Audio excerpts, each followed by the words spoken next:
I'm going to ask Julie to come and join me now. So, as I said, dissociative identity disorder is often a result of being abused.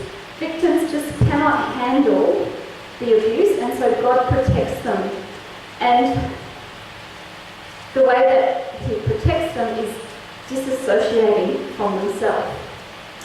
And I've talked to a few people over the past year, and this beautiful lady met me at the airport yesterday, and she said, "Would you like to come and sit with me?" Well, it wasn't quite like, "Are you looking for a seat?"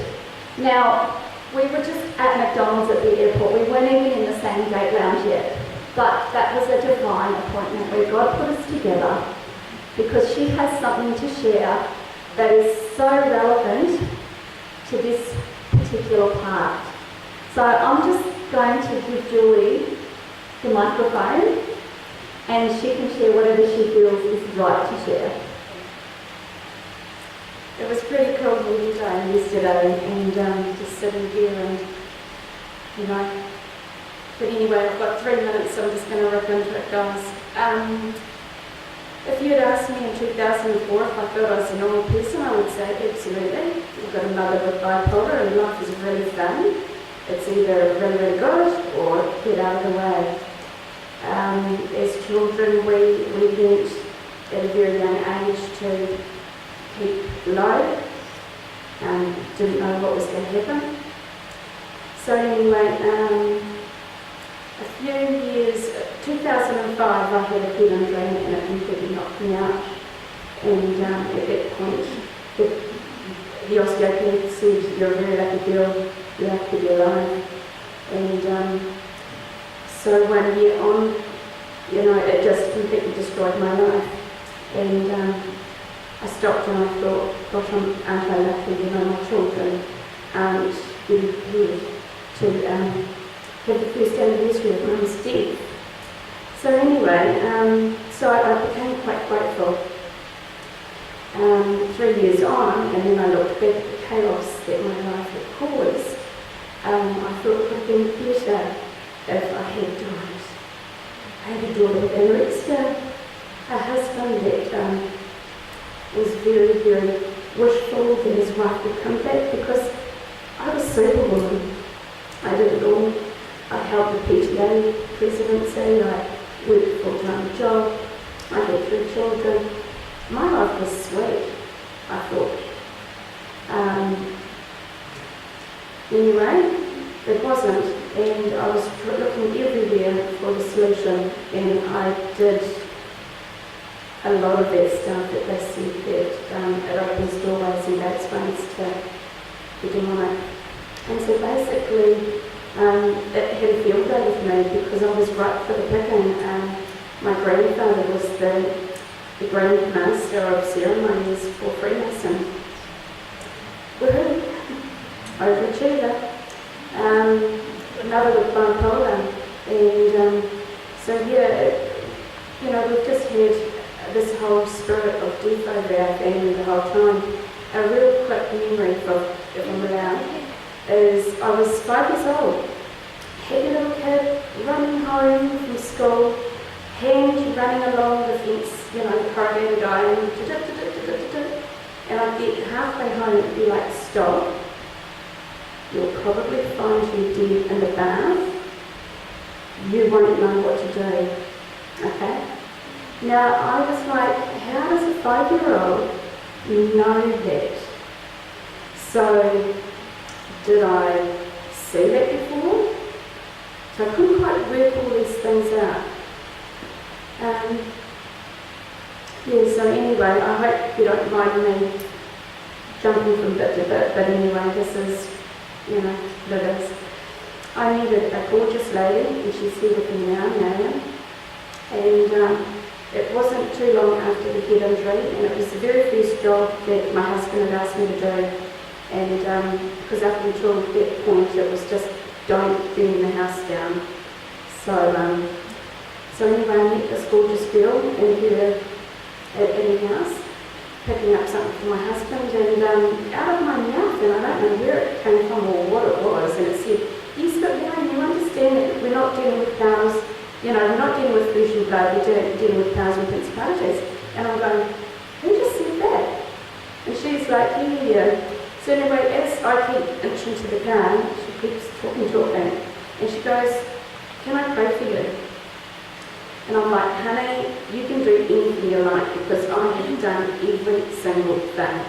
Reiki, I'm not even going to list it because we've got to hurry up. So anyway, I get in the car and I'm thinking, how sweet. You know, she just said, pray for me. And it hits me.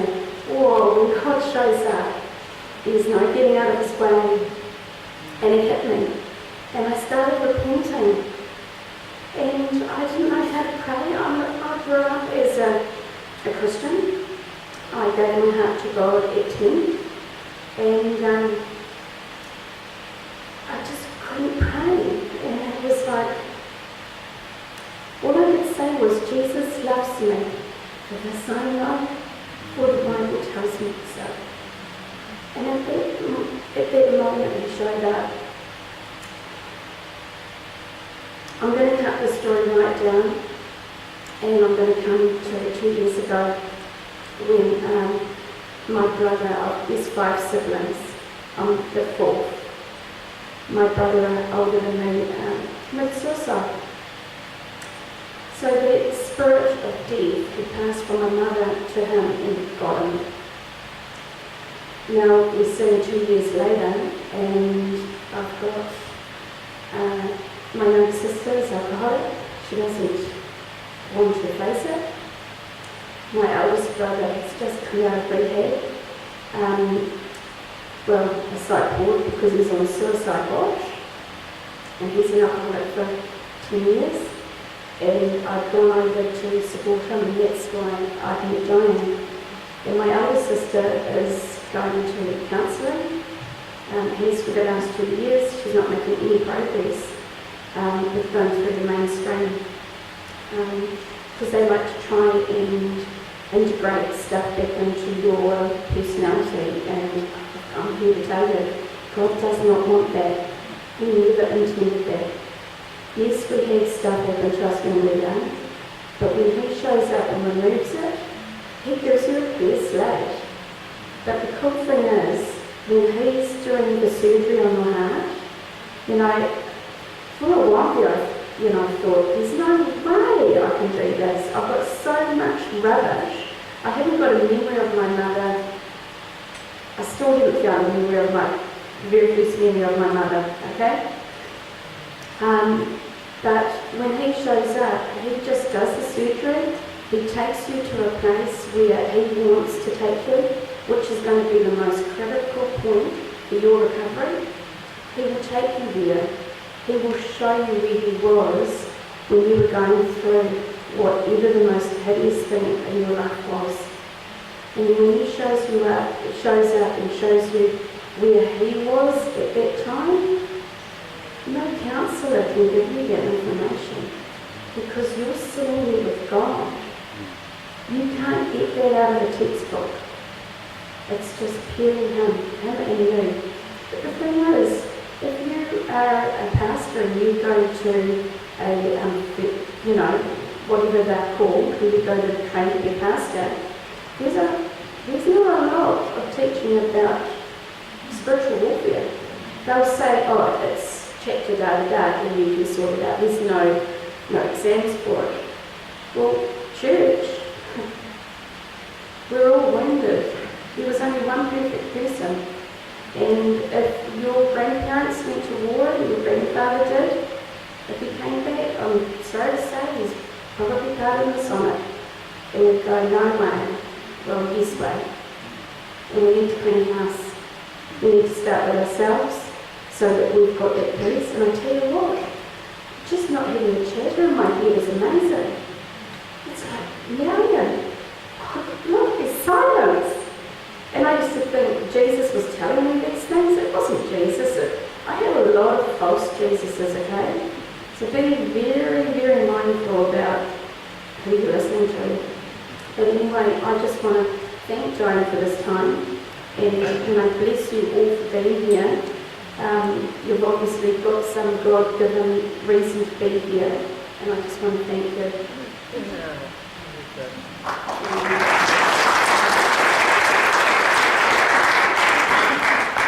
And I think one of the reasons I really wanted Julie to be up here is she shared so simply the powerful truth that when Jesus comes in, he can heal.